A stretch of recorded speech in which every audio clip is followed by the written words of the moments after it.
Hi guys. Oh, that's better. Hi guys and welcome back to my channel.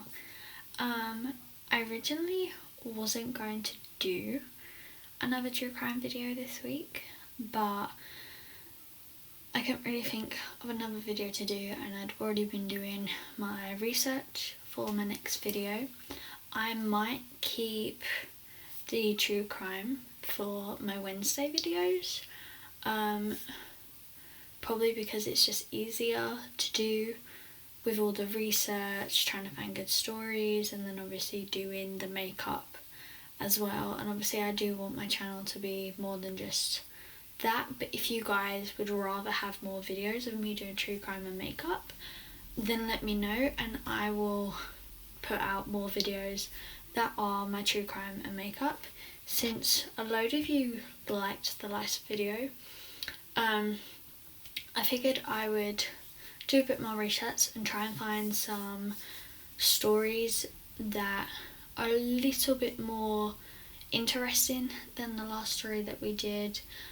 There are quite a few that I've looked up. Some of them are quite gruesome, so like I said in the last video, I'll try and be as vague as I can and I'll rephrase some of the stuff that's said. Obviously some of it is quite horrific in a sense, so if you don't feel confident or comfortable watching this video, then that's absolutely fine. But if you like your true crime and you don't mind a bit of gore, then feel free to watch this video. So I'm just going to quickly put my hair up because I don't really want any makeup in my hair. So I'm literally just going to sweep my corners out of my hair.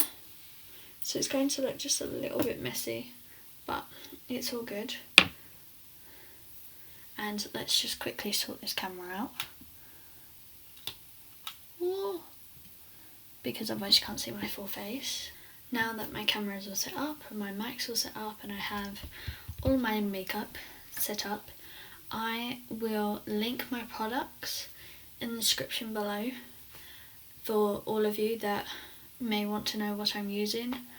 A lot of it is similar products because I just like using these products more than any of the others. Some of my brushes I probably won't be able to list because they're just brushes that I've been given from my mum, or they're brushes that have come from a store or a little set rather than online.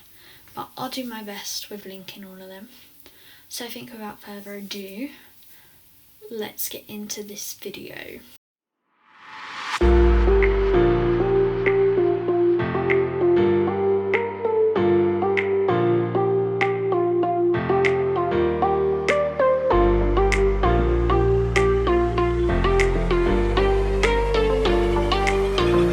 Now I've already put my primer on because I thought that's a very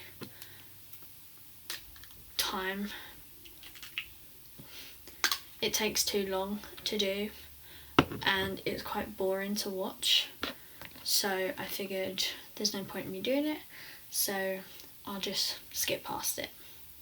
Okay, so if you see me look into the side, it's only because I've got my laptop which has all of my stuff, because I still forget a few things and I want to make sure that I cover everything, so it's only just me checking that I do have everything in my stories.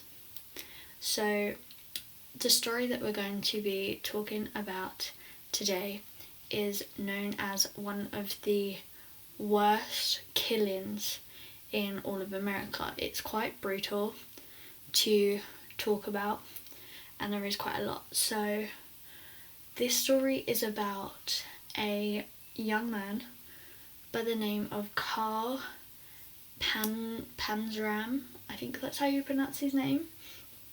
Carl Panzram. And he was a serial killer who committed various crimes, including burglary, arson, sexual assault and murder throughout a period of time. He was eventually caught and his execution was in 1930. But before that, he did go on one of the worst killing sprees that has ever been known. So he did do quite a lot of horrible stuff. But as we all know, whenever a serial killer goes on a certain type of rampage, it's more than likely that what they are doing has come from some sort of childhood trauma or an experience they suffered as a child, and that is definitely what has happened in our case with Carl. He had a very troubling childhood, and when I read about it, it wasn't quite so nice, but yeah. So before his execution had begun, he confessed to roughly 21 counts of murder, more than 1,000 acts of, I think it's sodomy, I think that's how you pronounce that, I believe, and over 1,000 counts of robbery and arson. So he definitely had some trouble in his life to be able to do all of this, and the problem was when he was caught and he confessed to all of these crimes, his statement that he happily said was the fact he was not in the least bit sorry for anything he did. So he basically had no remorse whatsoever for the counts, for everything he did, basically. It was quite hard and it was quite long. So he did his killing spree for around about 3 decades. Now that's quite a long time, but he committed horrific crimes from his youth, when it started, all the way up to just before he was caught and his execution date was set. He never shed a single bit of remorse for any of the victims or for any of his crimes that he committed along the way. So it was definitely hard for the prisons. So when he was sent to prison before he was hung, because in them days they obviously still hanged people, hunged. I would say hanged. Before they hung people, I'd probably say. Before they hung people, he assured the warden that he would kill the first man who bothered him, and that was exactly what he did. He stood by his word, he stood by everything he said, and he would have no sorrow or anything for what he would do. So if we're going to talk about his crimes, it's best to start right back at the beginning, and that was his childhood. Now, he had quite a terrible childhood, and people usually say that this is usually when a serial killer's fantasies, antics, basically anything that they do, like Ted Bundy, his started from when he was a child because he was obsessed with knives. I think Jeffrey Dahmer, his was around teenage years, I believe it was when he started. I can't remember what age it was that he started. But then again, some people don't start until they're an adult, but likely it's because they've had trauma from when they were a child. And that's usually where it all kind of goes wrong, in a sense. Carl was born... That's my phone.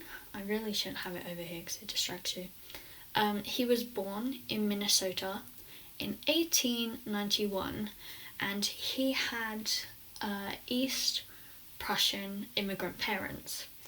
So he already was an outsider to people, and kind of this impacted his childhood as well, because by the age of 12 years old, his father had left him. And this was kind of where the crimes started, considering he was 12 years old when he committed his first ever crime, and that was stealing cake, apples, and even a revolver from his neighbour's house. And that was kind of when he first got caught, and his first ever crime led him to be put into the Minnesota State Training School, I believe. Yeah, Minnesota Training School. So it wasn't quite extreme at this point, but it was still affecting him in a way. Now, this training school wasn't very good. It didn't help him whatsoever, and in fact kind of ruined his life. Now, while he was at that training school, he was actually beaten, he was sexually assaulted, and he was tortured by the staff.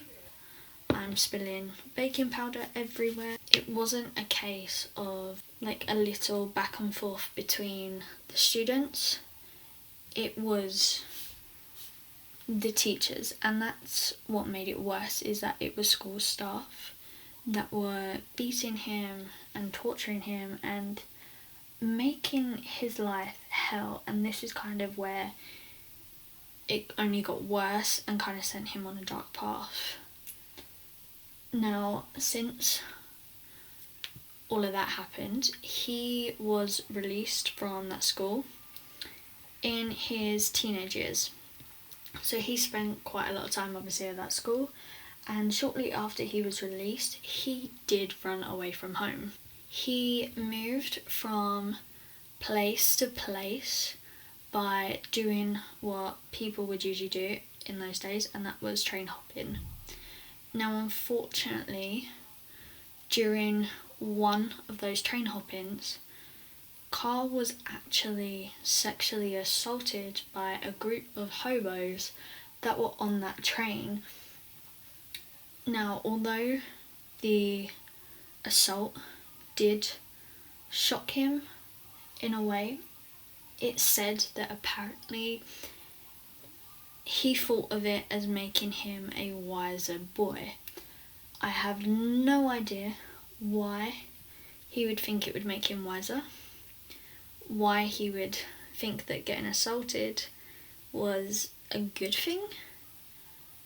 But yeah, he basically felt like it made him wiser, tougher, but it also led him to go on his own rampage of assaulting others. So although he was assaulted on one of his train rides, he still continued to travel by train. He still continued to go to new places and find somewhere to eventually live. Now, while he was going from place to place, this was when the arson started, and he started to burn down buildings and carried on his stealing antics, and it was his stealing that actually got him into serious trouble along the way. So in 1908, when he was caught stealing, he was sent to the Fort Leavenworth's, I think that is it, Fort Leavenworth's United States Disciplinary Barracks. I honestly couldn't tell you where on earth that is or what on earth it looks like, but I will sure put a picture of what it is. So he was sent to basically a maximum type prison that was a lot worse than the training school he went to. Again, once he was released from this penitentiary type thing, he immediately went back to his old habits. He didn't take any notice of being caught, of what he had been taught in previous years. He just knew he wanted to inflict pain on people, and he did. Now, he was caught and sentenced to prison numerous times, on numerous occasions, for the same thing that he'd already been doing previous years. Now, in 1915, he was sentenced to 7 years at the, I think it's Oregon, I think that's how you say it, is Oregon State Penitentiary. I have to keep looking just to check that I'm saying all the names right and getting it all right. Like I said, this is obviously quite hard to try and remember all this information and talk at the same time. So sorry if I'm going back and forth. And then I've also got my mirror, so I'll be looking down here quite a lot. And obviously he'd been caught for stealing once again. Now, life at the penitentiary was quite tough for him, considering the minute that he had arrived at the prison, the guards took a big disliking to him. They knew that they weren't gonna help him in a way, they weren't gonna do anything, but they definitely didn't like him. So they made his life basically a living hell while he was there. It was not very nice. So already he's been through different prisons and different places where he's been assaulted and people have made his life hell. And this was another one of those places. The guards at this prison would constantly beat him. They would hang him from the rafters, I believe, and they would place him in solitary confinement. I hate braces, they're so annoying. Solitary confinement. And while he was in there, they would not give him any type of food. It's said that apparently he would eat very, very little aside from cockroaches. And that's just really hard to think about, that he was tortured and tormented and abused, and this is what caused him to sort of go off the rails and want to inflict his own pain onto people. You could, in a way, understand how so many serial killers' childhood comes into play on why they want to inflict pain and do these things. Now, during his first year at this penitentiary, he actually helped another inmate escape, and that inmate was Otto Hooker. And it said that when Otto escaped, he actually killed the penitentiary warden. Now, the minute that Otto did this, it meant that Carl would be charged as an accomplice to murder, since he was the one that let him go and basically helped him commit a crime. Since he'd already helped him basically commit a murder, he decided that he wasn't going to stick around at this penitentiary for very much longer. And in 1917, 2 years after going there, he actually escaped. However, he was caught and returned back to the prison. So it was a very failed attempt at an escape plan. Now, hating the fact that he failed the first time, he did, however, succeed merely a year later in 1918. This is where it kind of takes a turn. Now, in 1920, he bought a yacht and named it a Kiska. I think that's how you say that, a Kiska. I'm gonna pronounce it like that because I think that's how you pronounce it. And he, in that same year that he bought this yacht, he started to lure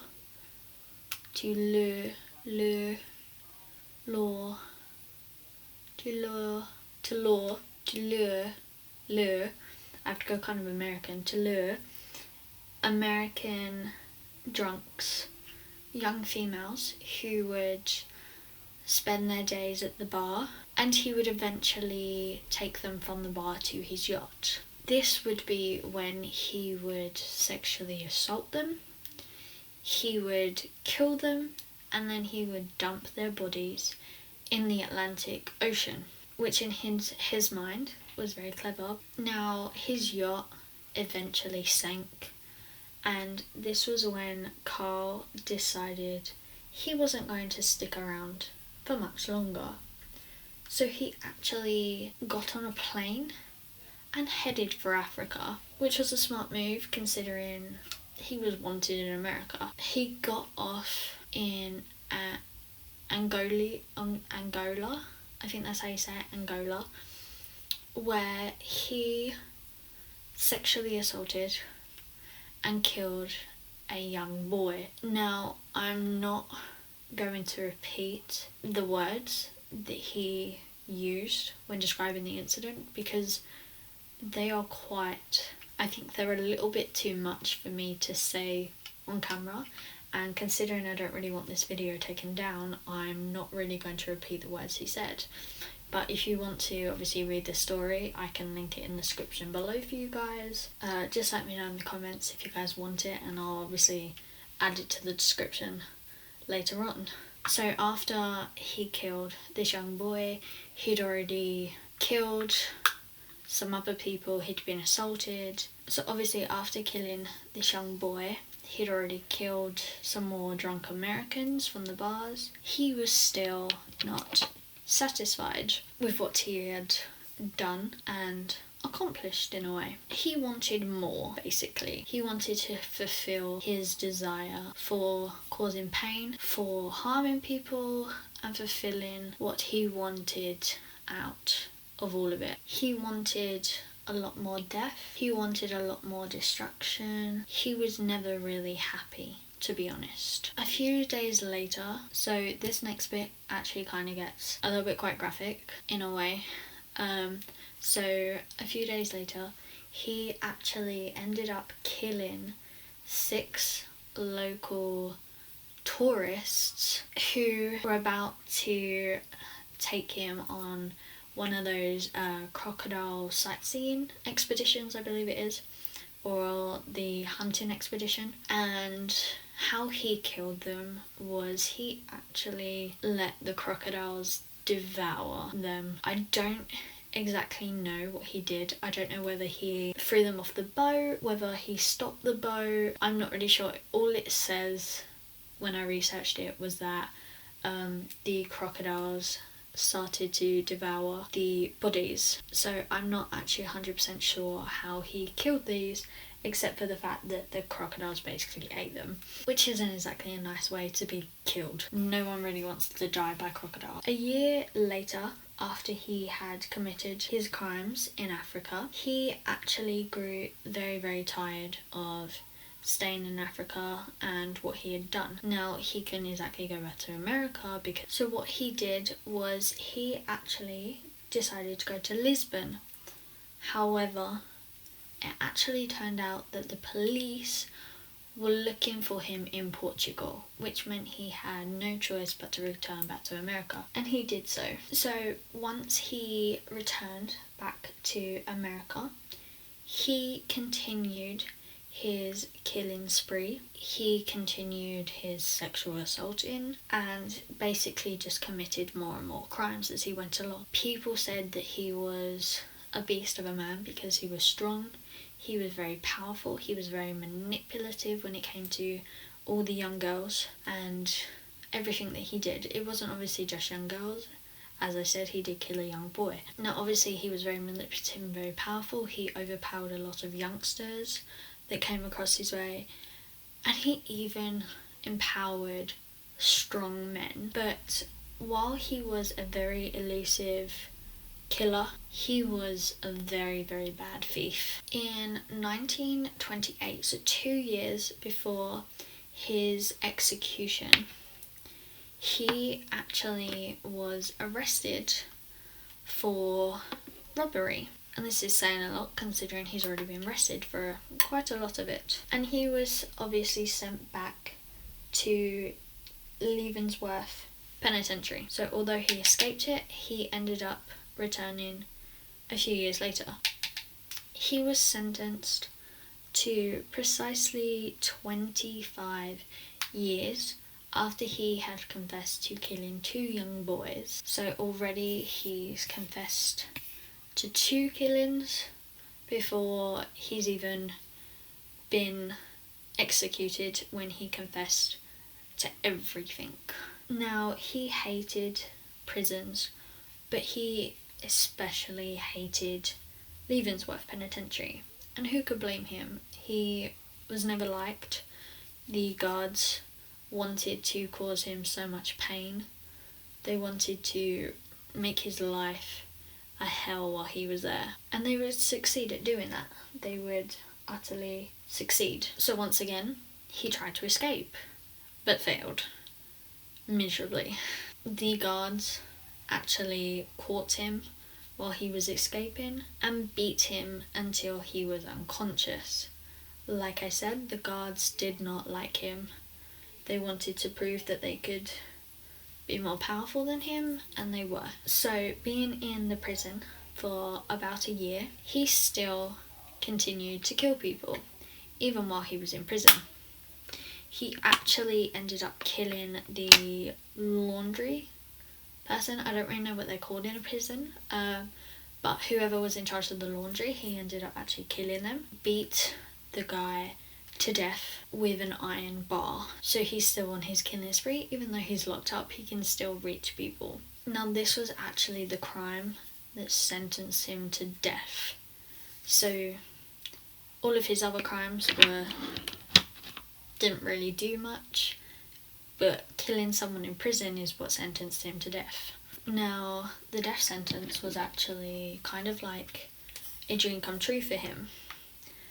I don't particularly know why the death sentence would be a gift. Now, while he was obviously sentenced with the death penalty, there was many human rights activists that tried to help him and talk for him on his behalf. However, he scorned them and actually told them he wished he could kill them. So he didn't really want any help, basically. He wanted to do everything on his own. He wanted to die happily. He didn't want anyone talking for him. Now, the funny thing when I was doing this research is how they described some of the stuff that he did. And one of them was saying how he was a lunatic man who indeed made a friend while he was on death row. And that was quite funny, because usually they're not allowed to see people. They hardly get to make any friends while on death row, but he did. And he made a friend out of the warden, that was on duty, and that was Henry Lesser. And he made a friend out of him because he actually felt sorry for Carl, for everything that happened to him. And he would often give him $1 to go and buy cigarettes. And this was how the two became quite close friends in the long run. Now, considering that these two became quite good friends, it actually meant that while on death row, Carl would receive some hidden items. Now, Lesser would actually sneak Carl some writing materials and would encourage him to write his own life story. So basically encourage him to write a book. Why you would want to hear his life story, I don't really know, but he did. And that's exactly what Carl did. He started to write down his life story. He started to write down everything that happened to him as if he was basically writing a book. And while he was writing this, he spared no detail with the gruesome murders that he'd commit, with what he'd done, who he had killed. He wrote everything down for everyone to read, basically, and wasn't intending on leaving out any detail whatsoever. Now, because Lesser and him were really close friends. Lesser actually ended up publishing what Carl wrote in prison, and it was published as Panzram, a Journal of Murder.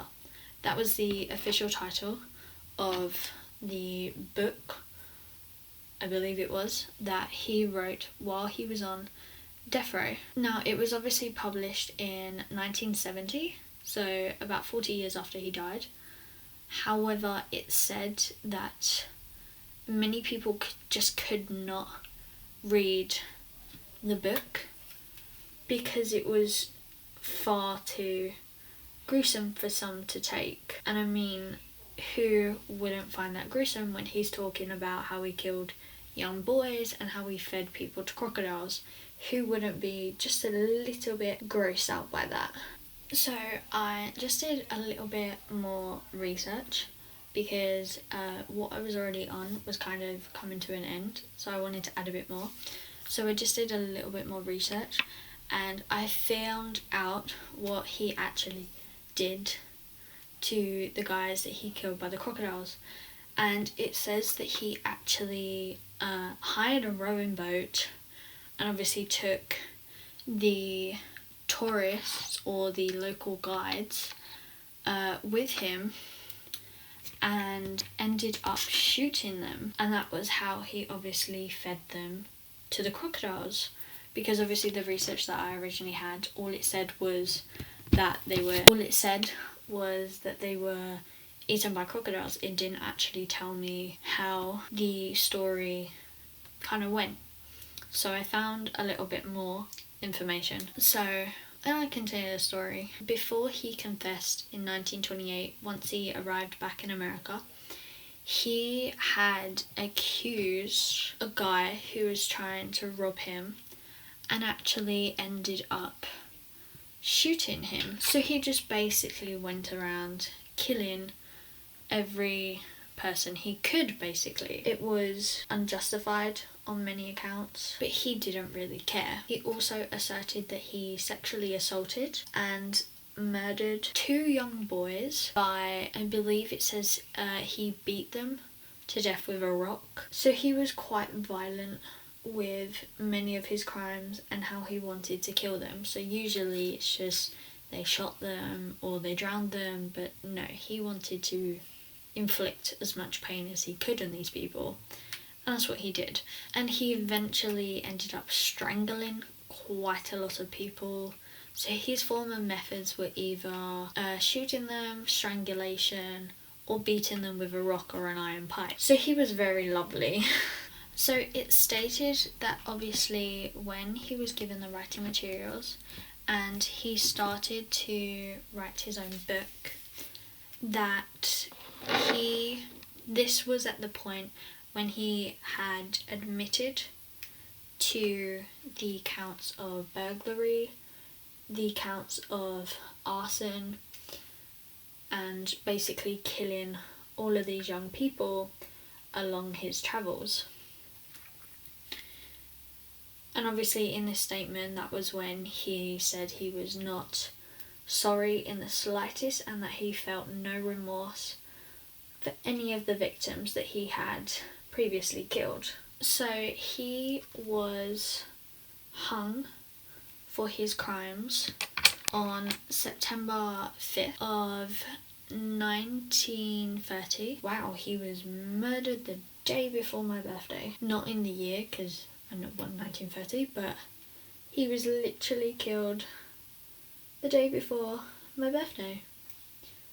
So that's fun when you find out that, you know, you're born September 6th and someone died on September 5th. So obviously he was set to hang on that day, and he did. Now, I'm not going to repeat the words he said when they put the noose around his neck, because it's actually quite horrible what he says, and it's not really something I want to say on YouTube unless I want my channel taken down. It's definitely not nice, and It's a term I wouldn't really want to use. So obviously when you get the death penalty or die, they obviously ask you if you have any final words, and he did, and that was he wanted the warden to hurry up. I'm not going to say the word he used because I'm legally not allowed to say it on camera, and basically said that he could kill roughly 10 men in the time it took for them to put a noose around his neck. So even up until his very last moments, he was still adamant on being the known serial killer he was. He was still adamant on that he could conflict all these crimes and all of this. So he wasn't really a nice guy, even to begin with, and he wasn't a nice guy all the way up until his death. So Henry Lesser, the guard who had helped Carl to get his writing materials in prison, obviously pushed for the manuscript, I believe it was. I don't think it was a book that he created, it was a manuscript, and he pushed for this to be done for roughly the 40 years. And in 1970 it obviously was published, but like I said, no one really wanted to read it because of how awful the killings were. Now, the manuscript for the book actually went through 40 different reprints, with the latest being in 2002. So the latest reprint was actually when I was born, in 2002. It even created the movie, I think it's called Killer, a Journal of Murder. So the movie, The Killer, a Journal of Murder, was created based off of his final words and his final story,